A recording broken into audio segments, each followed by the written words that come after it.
up, y'all? Welcome back to the Underground Wellness Show. This week's show is going to absolutely blow your minds. Some of you guys out there might think today we're talking about conspiracy theories, but we're not. We're talking about water. What's in your water supply? We're talking about fluoride, chlorine, chloramines, PCBs, pharmaceutical drugs. It's really going to mess a lot of people out there up. Our main guest today is David Getofff, board-certified nutritionist. He's going to tell us all about the water and how we can clean our water out. And then we're going to go back to Fitness Quest 10 and get our workout on with Brett Klicka. Check this one out.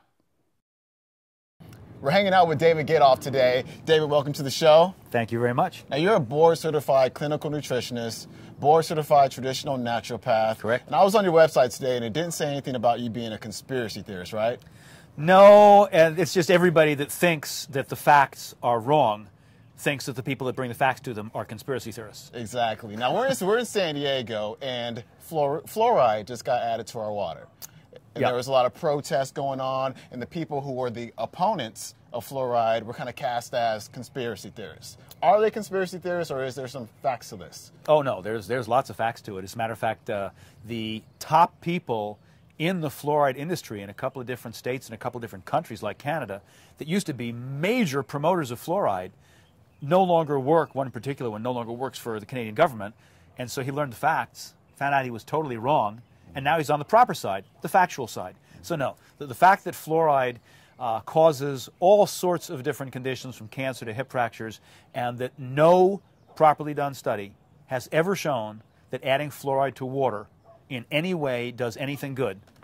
The people that think that adding it to water does something good, those are more conspiracy theorists. Well, why was it added to the water in the first place? Well, depends on exactly who you listen to. Some of the stuff that was brought out by our EPA, the Environmental Protection Agency, says that the person who originally made the claim that we should put it in there is, I think his words were, is still available and should be brought up for a congressional review because he has told them he was lying when he said that and he was being paid to lie. So basically, a big part of it has to do with the fact that fluoride, which has changed where it comes from, has come from industries in which the fluoride that is being added to the water supply in most cases is actually classified as a toxic waste. And so the industry from which it came would have to pay all of the toxic waste disposal fees to get rid of it unless they can sell it to put into the municipal water supplies. And that would be the aluminum and the fertilizer industries, Aluminum right? refining industries, fertilizer industries, yeah. That's amazing. Now, has this been approved by the FDA? As a rat poison and a roach poison. Yeah, I would call that approved. I've actually heard that it's the active ingredient in like pesticides and herbicides. Fluoride is the active ingredient in a huge number of pharmaceuticals. There's lots and lots of drugs in which fluoride is a part of the drug, which makes the drug even more toxic than it was. But fluoride is the active ingredient as far as the manufacturers are concerned in all of the toothpastes that they claim are to help reduce tooth decay, but that don't do that.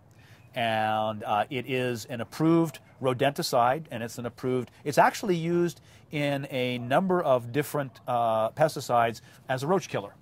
What? I'm not a roach, and if I was, I wouldn't want to get killed anyway. So from what I understand, it was put in the water to keep us from getting dental caries or dental cavities. Is that right? No, it was put in the water to get rid of it without having to pay toxic waste disposal fees. Okay, they kind of slid this. They kind of slid it by us with that explanation. But most people believe that it reduces dental caries. Is that true? Yes, it is true that most people believe that it reduces dental cavities. You know the old statement that says if you say something over and over again, people will believe it? Well, can you watch TV commercials for one day and not see either a toothpaste or a mouthwash, usually those two, that have fluoride and that are telling you that it's going to help reduce decay? So, yeah, I mean, everybody knows that it's true. The fact that they're wrong doesn't seem to matter. So they are wrong. It doesn't reduce dental caries. Whether or not a topical fluoride might possibly help to reduce dental cavities, I'm not sure if it's been conclusively proven one way or the other. It has been conclusively proven that adding it to the water supply does nothing good, and that the amount that people are consuming in fluoridated water, products from cities and states that have fluoridated water in their mouthwash, some of which gets swallowed, and if it doesn't, it's already in your mouth and attacking things anyway. You know, in your toothpaste, even if there was some way in which a tiny amount could be used that might be helpful, and I'm not sure about that, we're getting way over that amount anyway. So can we consider this to be a medication, like we're being medicated through our water without consent? That's one of the biggest issues, and that's what they've tried to bring up in some of the lawsuits in some of the different states where they're trying to either get it out or get it not put in. That if you put chlorine in the water, you're doing it to treat the water. And that is acceptable if you're promoting it for a valid reason. But putting a chemical in the water that is not to treat the water, but is there to treat the public, means you are medicating us without any permission. That's uninformed consent. That's illegal. Let's talk about some of the conditions that may be associated with fluoride. How about hypothyroid? Absolutely. Fluoride has been shown to be aggressive and attacking the thyroid gland. So hypothyroid, hyperthyroid, basically, if the thyroid gland isn't working correctly, it's possible that the reason is because it's been poisoned with fluoride. So no matter which way it's going, or for that matter, since we know that, or let's say a lot of people believe, I consider I know, that most autoimmune conditions are based on toxic overload, and fluoride is a toxic substance, then therefore, whether you call it hypo, hyper, Graves, Hashimoto's, any of those things, fluoride could be one of the offending agents, if not the offending agent. Osteoporosis. Osteoporosis, I don't know that we'd be able to say that fluoride is a cause of osteoporosis, but the people that are pro-fluoride, because they haven't looked at the research, often believe that it would help because it helps build bones, which no, it doesn't, because it increases hip fracture rate. What about IQ, low IQ? Low IQ in children, that one's been shown.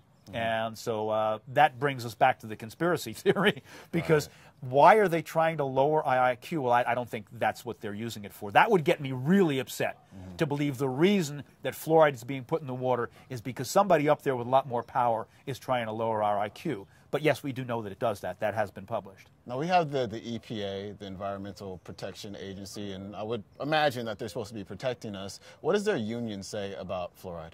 Well, that's real interesting, because the entire union of EPA scientists and attorneys, and I mean basically everybody, the entire union, has over and over and over again come out against the addition of fluoride to any municipal water supply because the research shows otherwise. And there are videos of them testifying at public meetings that we're against this. They actually mentioned that the government, that's our government, U.S. government, had to go outside of the EPA to get some people that were pro-fluoride.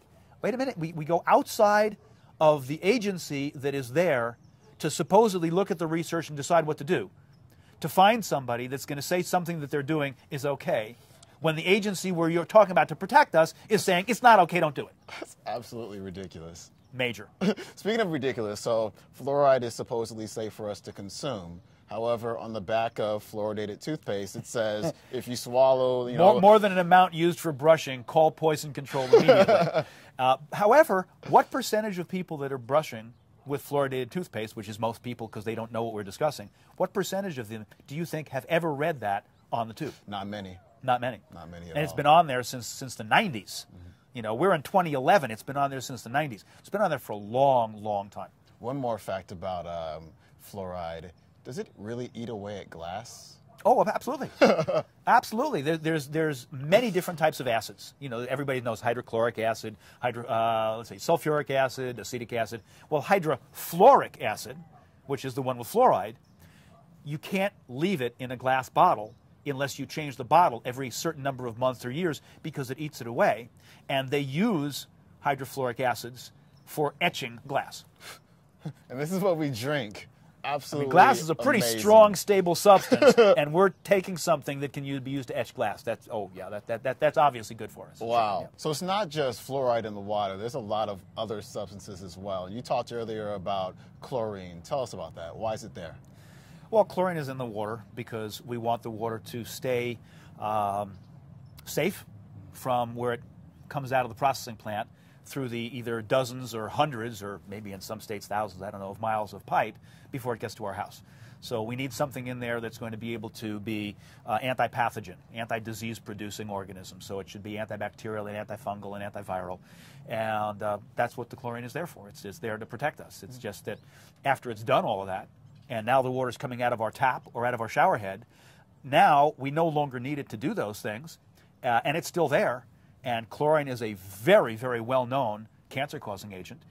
It's a fairly strong agent as far as drying the skin, because everybody knows we like antioxidants. Well, it's a pro-oxidant, so it oxidizes things, and we'd be better off without it after it got to the house. So it's good that it's there, but we want to be able to take it out before we drink it or before we shower in it. We'll be talking really soon about, we're going to go inside and talk about what kind of filters we should be using for the audience out there. Yeah, no, I mean, it's doing a good job. It's not perfect. Sometimes they don't get enough in. Sometimes they have certain types of organisms that have become resistant and would need a larger amount. And so they've got chlorine, they've got chloramines, which are a little worse and harder to get out. In Europe, in large portions of Europe, they don't use chlorine or chloramines. They use ozone.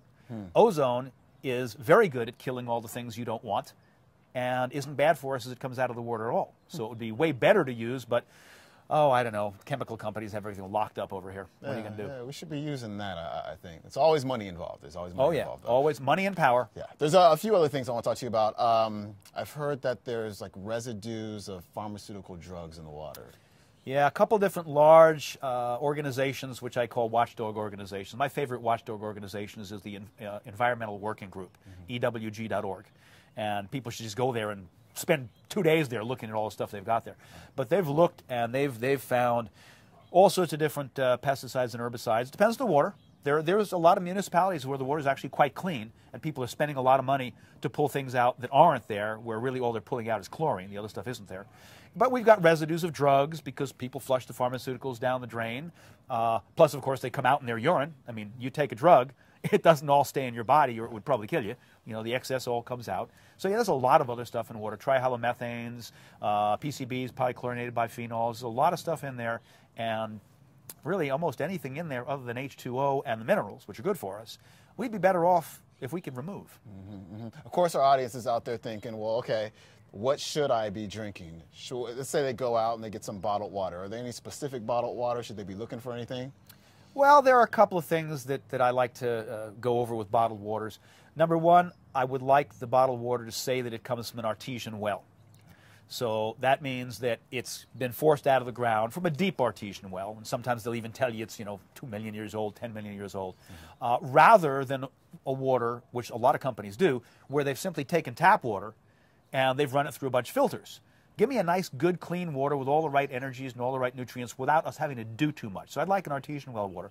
I'd like the pH, which is the acid-alkaline balance, not to force the body of the drinker further in the wrong direction that people's bodies are already in. So I want the pH to be neutral or slightly above neutral, meaning more alkaline. Therefore, I would like the bottle to say right on it, pH 7.0, 7.5, 8.0, somewhere between 7, let's say between 7 and 8.5.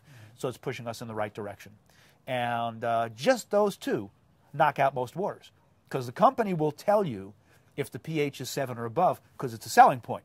Those people that know are going to look for it. Therefore, when you don't see the pH on the water, it's below 7. Right. Probably almost always, because otherwise they would have put it on there for marketing purposes. Do you have any examples of an artesian water? I like Fiji. Okay. I like Volvic, V-O-L-V-I-C. Those are two that I recommend a lot. So now that our audience is all freaked out by all the nasty stuff in their water, we're going to go inside and you're going to show us some of the filters that they can use to clean all this stuff out, right? Sure, and we can describe what filters take certain things out, what filters don't, what's harder to take out, etc. Yeah. Cool. Let's do this. Okay. All right, David, we've got a table full of stuff here. Let's talk about this. This here, stainless steel bottle, right? Right, stainless steel water bottle made by Clean Canteen. Yeah. Tell us why this would be better than us, carrying around our water in a plastic bottle. Well, when they first started looking at plastic bottles for water, and they were trying to decide which bottle's the better water. Should we have them in number 1, number 2, number 3, number 4? And people don't understand you can only know if you're going to find something in the future. Doesn't work. You got to know what you're looking for or you're not going to find it. So they started looking for the chemicals they knew that were in some plastics, and they didn't find them coming out of number 7. So they said, that's it. Number 7 is the one. Let's tell everybody that their plastic bottle has to have a number 7 on the bottom. Then they found out there were chemicals coming out of number 7 that were just as bad or worse than the ones that were coming out of the 3 or 4 because they weren't looking for them. Wow. So basically, we don't want plastic because there's going to be something coming out in direct proportion to the heat. Well, where do people leave their water bottles most? In the car. In the car, right. So that's about the hottest place you can have, sitting in the car. So you're better off if you have it in something that's much more neutral. Stainless steel, good quality stainless steel is a good way to put it. Good thing to put it in. And the only thing that I consider to be better is glass, and I had a hard time. Nobody had glass. Just recently, somebody came out with a glass water bottle, which is pretty neat. Good size cap, so it's easy to get a bottle brush in there to clean it. It's a good idea. And it's not huge, so it's not going to be too heavy. And it's not too heavy. No, not heavy at all. So it's about like 24 ounces or something like that. And so now for people that are really picky, we can get it in glass, which is the best thing that you can put it in, other than it being breakable. So glass and stainless steel, with glass being number 1 and stainless steel being number 2, are much better than plastic as far as I'm concerned. I've got to get one of those. This, I assume, is a shower filter. That is shower filter. I'm always talking about my shower filter. I love my shower filter. Tell us about this. Well, shower filters, the whole thing with shower filters, people don't seem to understand that in general, the two places that we're going to experience water and our bodies are bathing and drinking. And there's a bunch of people that are now yelling this, but apparently the public hasn't heard it, that we absorb more toxins from one bath or one shower than we do from drinking a gallon of water 2 or 3 days in a row. Most people don't know that. Right. I told people that, and they're like, oh my God, I can't believe that. So what's that mean? It means we're filtering the wrong water first. If you go, okay, chlorine's bad for me, I got to start taking it out. The first place to start taking it out is your bathing water. And it's hard to get out of the bath water without doing the house, but getting out of shower water is pretty easy with a good shower filter. Of the ones I've seen, rain shower is the best. That's the reason that's the one I carry. But, I mean, you can get them online. You can get them anywhere. And that way you are showering in chlorine-free or chlorine vastly reduced water, and that's the way to do it. Yeah. Then worry about your drinking water. When I moved into my new place, I went about 2 weeks without my shower filter, and I can tell a difference, especially in my skin. Women feel the difference the fastest because they're more sensitive when their hair is not as dry and their skin is not as dry because the oxidative damage of the chlorine just got removed. There you go. What is this funky-looking thing all about? This funky-looking thing is a 3-pod Dalton filter. It's an under-counter filter. And they make above-counter filters also. But basically, if you want to pull out most of what I believe people should be pulling out, depending on whether your area is fluoridated, and a lot of areas are, you need 3 separate filters. First filter, and I don't remember which way it goes in on here, but let's say it's coming in this way for the viewers. First filter is going to be removing fluoride. Gotcha. And after we've removed the fluoride, second filter is going to be a carbon block, and that's going to remove the chlorine and any residues of pesticides, herbicides, all the things that get removed very, very well by charcoal, activated charcoal. The third filter in the Dalton, which is why I like Dalton, third filter is a carbon inside porcelain. So you look at it, it looks white. You're actually looking at a filter candle made of fired porcelain. And so first the water has to be forced through the pores of the semi-permeable porcelain, which are very small. And so bacteria can't get through, molds can't get through. I mean, basically not very much can get through. And then after it gets in there, inside, there's an additional charcoal filter in there because it's also made for units that only have that filter.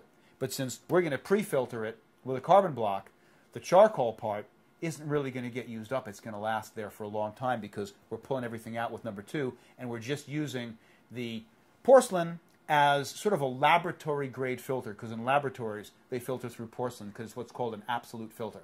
And now you're pulling everything out, plus any amount of aluminum that may have come out of the filter that's made for pulling out fluoride, because it's an activated aluminum filter, will not get through the porcelain, and so it pulls that out, and therefore everything works perfectly. Pretty darn cool. This is available at EliteAlternatives.net. EliteAlternatives.net, yeah. Right on. Very cool. Yeah. We got a couple more things down here, and I got some Facebook questions for you as well. Oh my goodness, Facebook. Wow, this is kind of heavy. It's kind of heavy. This is at least 10 pounds right here. Wow. What Grander? What's Grander about? Grander, yeah. Grander is a fascinating technology. It's Grander because it was named after Johann Grander in Austria. And their website is granderwater.com, I believe. And it's a special water that's inside this. This is stainless steel with Grander water energized inside it. And this is an immersion one. So this one is made to go inside. This came out of my holding tank in Dearhorn Valley, which held all the water that went to the house. It can also go inside a pool. This other one is a miniature version. The one I have in my house is way bigger. This is a miniature version of a pass-through unit. So the water goes through this, and as it flips through here real quick, it picks up energy from the Grander water, and anybody listening to us goes, okay, David and Sean just fell off the deep end. So why did Sean have this? People did that. Why did Sean have this guy on here? What you need to go is you need to go to the granderwater.com website and watch some of the videos on industry. Okay, not people, industry. How industries all over Europe are using Grander water and what they have found it's done, because we could take a half an hour on it. But the energy helps the water to prevent bacterial growth, to be better for people and plants. And I have one on my house because it's so hard to pull fluoride out. I at least want to know that in ways we can't figure out, it's making the fluoride that's still coming through, that I can't pull all of out, less harmful to me. I've been reading a lot about that energy thing. It's not as weird as I thought it was at first. No, it's not. Yeah, and they've got a lot of really good videos on there of industry all over Europe, of companies that are using it and telling you what it's doing for their product. And they wouldn't be doing it because they don't want to waste money. Right. But it's working. Guys out there got to have an open mind about stuff. Definitely check that one out. A couple Facebook questions that we had. Yeah. Water ionizers. Water ionizers, which I have one of here. And there are many different ones. This is called the Akai unit. Water ionizers, also often called water alkalizers, are devices which take the water that comes into your tap, and they usually get connected up to your faucet. And they do a whole bunch of different things to it. It's one of the few that gets plugged into the wall. It's getting power and not just, having the water flow through it. So it usually has some kind of filter in it. It does a little bit of filtration.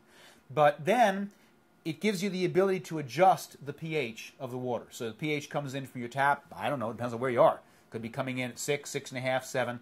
But maybe you want it to be 7, 7.5, 8, and you can press a button there and test it and see that it is bringing the water pH up to where you want it to be. It also does something to the wetness of the water. It changes what's called the microclustering of the water to make smaller clusters so that the molecules can get into the cells better. It also changed something called the oxidation reduction potential, or ORP. A whole bunch of different things that it does. And I've been looking into it for a long time. I have no doubt anymore that the water ionizers do work and do help health, and that some of them are hurting people. Some of them are hurting people? Yeah. How? Well, a couple ways. One is because somebody gets told by the person they buy it from, especially if it's network marketed in one of the companies that costs 3 times more than the others and isn't any better. But they'll tell you it is. That's network marketing. Of course. That they're telling you to boost the pH all the way up. Just slowly bring it all the way up. Have water come in at 9.5 or 10 or something. I don't know if there's any place on this planet where we have water that's that high. So you just turned water into a drug. I don't like water as a drug. I want water to not go any higher than it could exist in nature, which is about 8 to 8.5. Second is that some of the units out there, that's the reason I like the Akai, because it doesn't do this. Some of the units out there have cartridges inside which give them the ability to boost the pH even higher by releasing chemicals that are actually very harmful to the body. And they go, oh, well, that's only going to happen when you press this button here to bring it so high that you're using it maybe to release a stain, to get a stain out. But I've been told by people I trust that some of those chemicals can come out when you're not trying to ask them to. And so I don't want anything that has a product inside it that can release a chemical into the water. We're trying to pull chemicals out of the water. So I stick with the Akai, which is available from High Tech Health. Has nothing to do with me. It's just a company I like. Right. Another Facebook question. There was one about reverse osmosis. What's your take on that? Reverse osmosis is very misunderstood. Because when somebody says, I have a reverse osmosis system, what do you think of it? I can't answer their question. Because reverse osmosis is only one single remover, and it's called an RO membrane. But the reverse osmosis unit usually has at least 3 to 4 others, and they're doing other things also. So does it have a charcoal prefilter? Does it have a carbon block prefilter? Does it have a fluoride element? I mean, there's so many things it can have. Only the reverse osmosis element do I know is there because it's an RO unit. So the question is, what does it do? The RO portion pulls most of the minerals out. Wait a minute, minerals are good for us. Right. So in order to pull all the bad minerals out that may be there, and they may, it also pulls all the good minerals out. So my take is that if you've got a reverse osmosis unit, you spent good money for it, don't throw it out and buy one of these. Don't waste your money. Keep your RO unit. We just call them RO for short. What you need to do is have somebody that knows how to do it, put in a little test device that you can press a button, and a red light will come on if the RO membrane is letting too much minerals through and isn't doing its job correctly. Make sure they set that pretty low so that it will go on if your what's called TDS, total dissolved solids, gets above maybe 60 or 75. So you know I got to call somebody and say I need a new RO element. And then when the RO water comes out with all its minerals removed, put some minerals back in again. And I didn't even think about it, but I've got right here concentrates. Nice and convenient. That wasn't planned. Yeah, concentrates, which is a really good trace mineral product made by Trace Mineral Research. And if somebody puts a few drops of that back in, we took off the good and the bad, we put the good only back in again, and we can turn it into a really good water. So keep your RO system, which may even pull out fluoride. That's still up in the air. I'm busy testing it. I bought a fluoride meter. Okay, I got a couple more for you. Okay. Now, you spoke earlier, we were talking earlier, you said Fiji and Volvic were the waters that we should consume. Okay? Right, those are two that I know, that I trust. Right, yeah. and I'm sure the audience out there is like, oh, those are so expensive, I can't afford to drink those. Well, what about someone who's on a budget? What should they be drinking? What should they be doing? Well, there are a lot of waters out there that are very cheap, and they're all pushing you in the wrong direction because all the cheap ones that I've found have a pH that's more acid, so it's below 7. The problem with the budget is that the person that's on a budget needs to learn to budget. Right. And therefore, they need to slowly save some money up. So instead of spending a whole bunch of money that's going to Fiji or Volvic or some other good water, they can instead put that money toward, and even if they have to use tap water for 6 months, put that money toward a water filter. So they can instead be filtering, because it's way cheaper to filter your water with a decent filter than it is to buy one of those waters. Very true. Last question for you. Obligatory, as you guys know, Underground Wellness Show question. David Getofff, what did you eat today? What have I eaten today? Well, first thing I'll admit, I haven't had as much as I should because I had too many patients. But my late breakfast was a smoothie.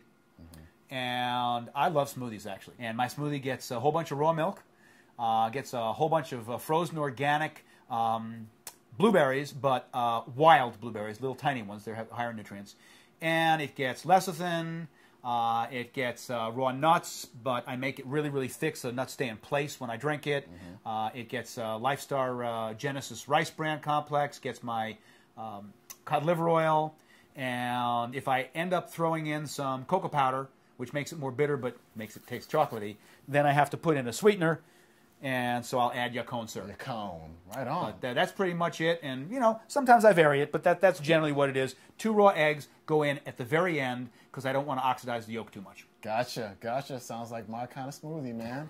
David Getofff, thanks so much for coming on. Oh, my pleasure. They can learn more about you at davidgetofff.com. davidgetofff.com. As a matter of fact, there's a tape recording I made on water ionizers, and it's in the MP3 section. MP3 section just says MP3 lectures and recordings. And you're also the vice president of the Price Partners Nutrition Foundation, right? Correct. Cool. So everybody out there, make sure you go to www.ppnf.org.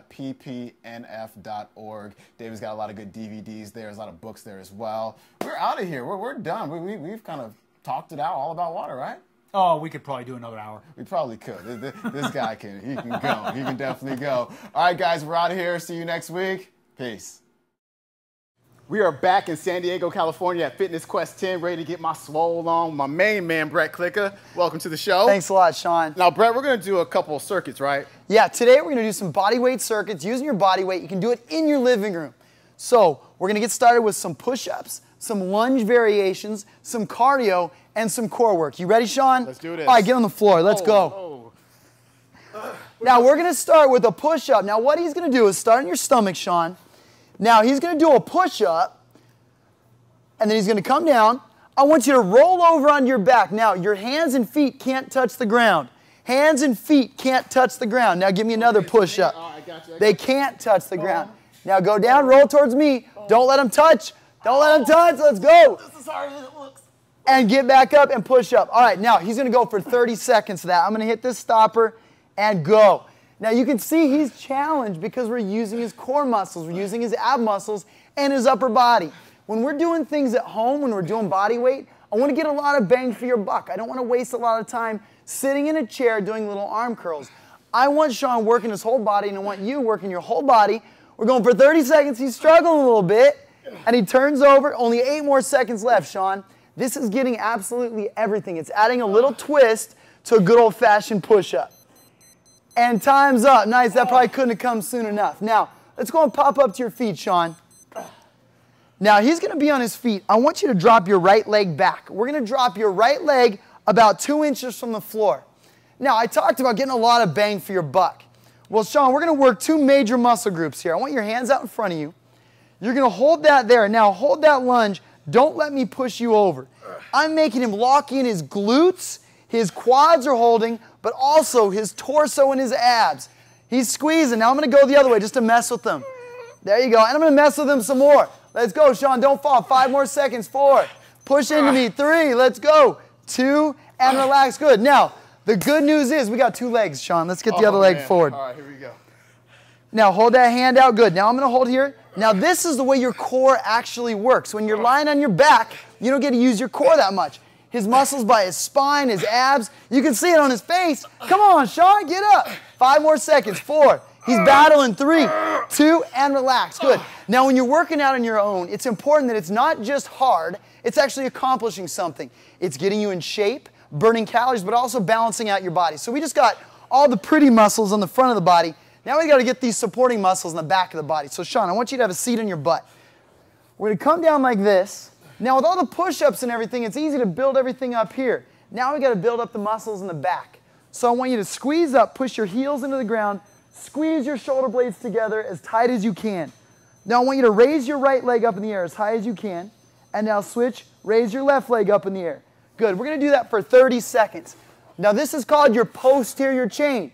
You can see how he's struggling a little bit. Usually all this good beach fun stuff up here gets in good shape. This back here stinks for a lot of people. The key is to keep your butt up off the ground, your legs straight. Give me 10 more seconds. Pinch your shoulder blades together. These are all your posture muscles. And down. Nice job, Sean. Good. So we got 3 of those exercises, 30 seconds apiece. You're resting for about 20 seconds in between. So that's circuit 1. Circuit 2, we're going to go and turn over on your stomach again. Now we're going to start this circuit by getting your heart rate up to, 3,000 beats a minute, which is pretty healthy for you. So we're going to start on your stomach just like this. You're going to pop up to your feet and up into a jumping jack as quick as you can. Let's see it. All right. Pop up to your feet, up into a jumping jack. We're going to go for 30 seconds. Ladies and gentlemen, those hops are legendary right there. Those hops are what legends are made of. He's getting, 50 inches up in the air. He's dunking over LeBron right now. But when we put all of these things together right here, this is truly a whole body. Every energy system's working. And Sean can definitely tell. These are things, notice no equipment, right in your living room. They're fun. Isn't that fun, Sean? 5 more seconds. Give me 4, 3, 2, and time. Let's go and lie in your stomach.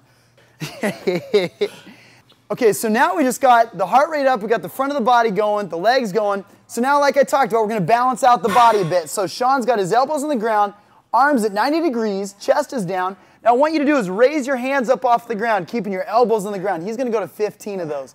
Now guys, a lot of you guys at home are going to have a lot of trouble doing this because we get real strong on the front side, get really weak on the back side. And you can see Sean's struggling a little bit, like I struggle when I do these. All the way to 15, and that's 15. Now, get your hands out to the side, just like this. We're now going to come up from the shoulder blades. Raise them up for 15. Come down and up. Good. Keep that chin in your chest. Now, when you're doing these, it's going to burn a little bit. If it starts burning your lower back, you need to release those muscles a little bit. Tighten up your butt. Keep your chin on your chest. Move from the shoulder blades. We're going to get all these muscles that get weak right here. A good upper back will keep your shoulder blades. I love it. Nice. Now, lift your chest up off the ground. Chin on your chest. Now, raise it up as high as you can. Turn your palms up as high as you can. Now, come down and raise up. There you go.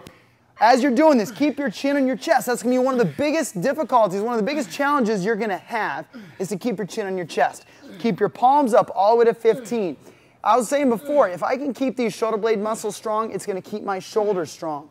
Good job, Sean. Come on up. And all these muscles, the middle, upper back, is going to help my posture. Because if we lift all the time and all of a sudden my posture is like this, it's not doing any good. Nice job, Sean. Now, let's go and pop up to this position right here like this. This is the finale. I call this El Tigre. So we're going to be here like this. We're going to come forward for 1, 2, 3. Opposites.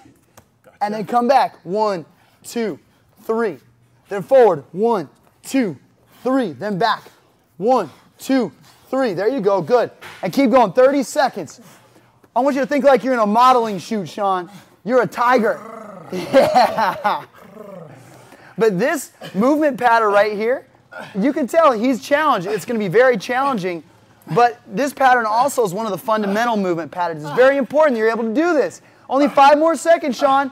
4, 3, 2, and relax. Good. Now, if we take Sean's heart rate right now, would you say the heart rate's up? It's way up. Okay, so I just gave you 6 exercises. You can do the circuits of 3, or you can do all 6 of them in a row. Do that through 3 or 4 times. You don't need any space, no equipment. Do that right in your living room. Get in shape, get fit, get better. We didn't even touch a weight.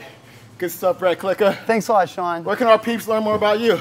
Let's go to www.fitnessquest10.com and also www.brettclicka.com. Right on, guys. We're out of here. Check out the next episode next week.